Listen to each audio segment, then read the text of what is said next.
আজি আপোনালোকৰ বাবে ৰৈ আহিছো অমৃতবাণী। আজি অমৃতবাণী স্বামী বিবেকানন্দৰ। স্বামী বিবেকানন্দই কৈছে, আমাক এনে শিক্ষাৰ প্ৰয়োজন যাৰ দ্বাৰা আমাৰ সৎ চৰিত্ৰ গঠন হয় আৰু যাৰ দ্বাৰা মানসিক বল বৃদ্ধি হয়, যাৰ দ্বাৰা বুদ্ধিমত্তা প্ৰসাৰিত হ'ব আৰু যাৰ সহায়ত আমি নিজৰ ভৰিত নিজে থিয় দি আত্মনিৰ্ভৰশীল হ'ব পাৰোঁ।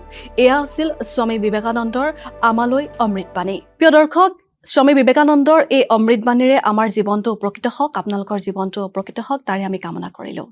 আজি আমি আপোনালোকৰ বাবে যোগ শিতান লৈ আহিছোঁ।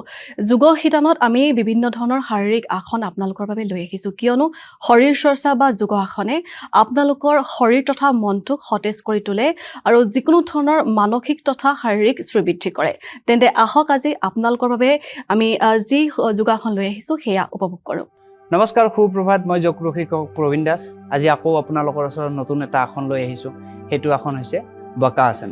বকা আসনটো কেনেকৈ কৰিব দেখুৱাওঁ আপোনালোকক, আৰু ইয়াৰ পৰা আপোনালোক কি লাভ হ'ব আৰু কোনে কোনে কৰিব নোৱাৰে তাৰ বিষয়ে জনাম আপোনালোকক।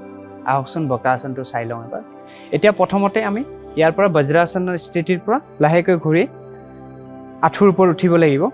দুয়োখন হাত লাহেকৈ মেটত ৰাখি দুয়োখন হাতৰ ওচৰলৈ আঁঠুটো লৈ আহি আমি যিমান পাৰোঁ বাহুত ভৰিখন লগাবলৈ চেষ্টা কৰিম। প্ৰথম অৱস্থাত কিলাকুটিটো অকণমান বেণ্ড কৰি লৈ লাহে লাহে সোঁ ভৰিখন ওপৰলৈ উঠাব, লাহে লাহে বাওঁ ভৰিখন ওপৰলৈ উঠাব। এতিয়া যিমানটো পাৰি হাতখন ষ্ট্ৰেইট পোন কৰিবলৈ চেষ্টা কৰিব। এই আসনত উশাহ নিশাহ স্বাভাৱিক থাকিব। লাহে লাহে তললৈ নামি আহিম।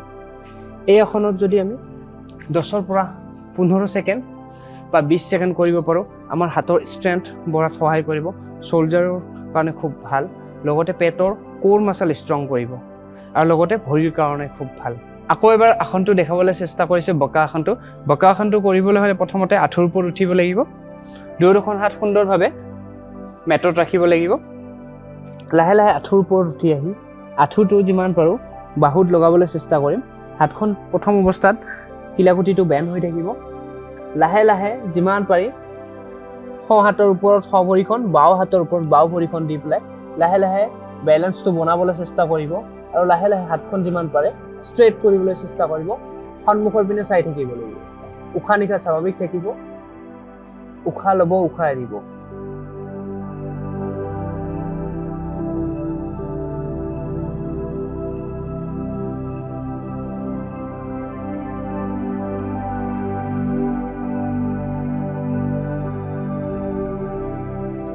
দহৰ পৰা 15 ছেকেণ্ড লাহে লাহে সময়সীমা বঢ়াব পাৰি। এই আসন যিসকলৰ পেটৰ অপাৰেশ্যন আছে, হাতত যদি কিবা অস্ত্ৰোপচাৰ বা লগতে শৰীৰত যদি কিবা অসুবিধা থাকে তেতিয়াহ'লে এই আসনটো কৰিব নালাগে। আঁঠুৰ বিষ থাকিলেও এই আসনটো কৰিব নালাগে। কঁকালৰ যদি শ্লিপ ডিস্ক বা কঁকালত যদি ভয়ংকৰ বিষ থাকে তেতিয়াহ'লে এই আসনটো কৰিব নালাগে। আৰু এইটো এটা এডভান্স, ক'ব গ'লে এডভান্স লেভেলৰ আসন, সেয়েহে শিক্ষকৰ পৰামৰ্শ লৈহে এই আসনটো কৰিব। ধন্যবাদ। প্ৰিয় দৰ্শক, এই যোগাসনে হয়তো আপোনালোকৰ জীৱনতো যথেষ্ট প্ৰভাৱ পেলাব, আপোনালোক উপকৃত হ'ব।